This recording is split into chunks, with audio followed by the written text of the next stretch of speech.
David was the king of Israel. One spring, David sent out the army, but he put another man in charge of them. David stayed in Jerusalem. One evening, David looked out from his palace and saw a beautiful woman named Bathsheba.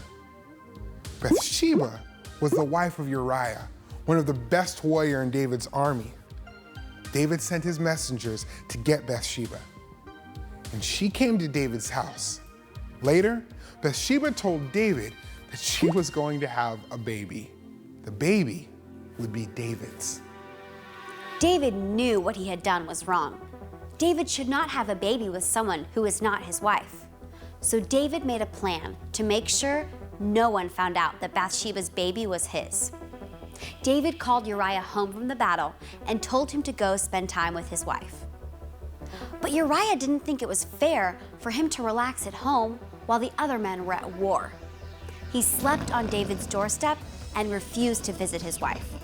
So David made up another plan. He instructed Joab, the leader of the army, to send Uriah into the hardest part of the battle so he would be killed. This time, David's plan worked. Uriah was killed in battle. David took Bathsheba into his house to be his wife, and she had a baby boy. God knew what David had done, and he was not happy with David. God sent Nathan the prophet to talk to David. Nathan told David a story. A traveler came to a rich man who had many animals. The rich man did not offer his own animal. Instead, he took a poor man's lamb, the only lamb he had, and gave it to the traveler to eat. This story made David feel angry. The rich man should die, David said. You are the man, Nathan said.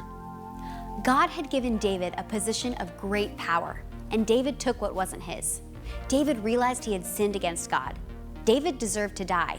You won't die for this, Nathan assured David, but God will punish you. Your son will die instead. David confessed his sin and prayed, God, create a clean heart for me. David realized he could try to please God with sacrifices, but that wouldn't be enough to pay for his sin. God wanted David's heart to change so that he would not want to sin again. When David sinned against God, God forgave him, but sin always comes with a price. God spared David's life, but David's son died. When we sin, we deserve death, but we can receive God's forgiveness because God sent his son, Jesus, to pay the price for our sin.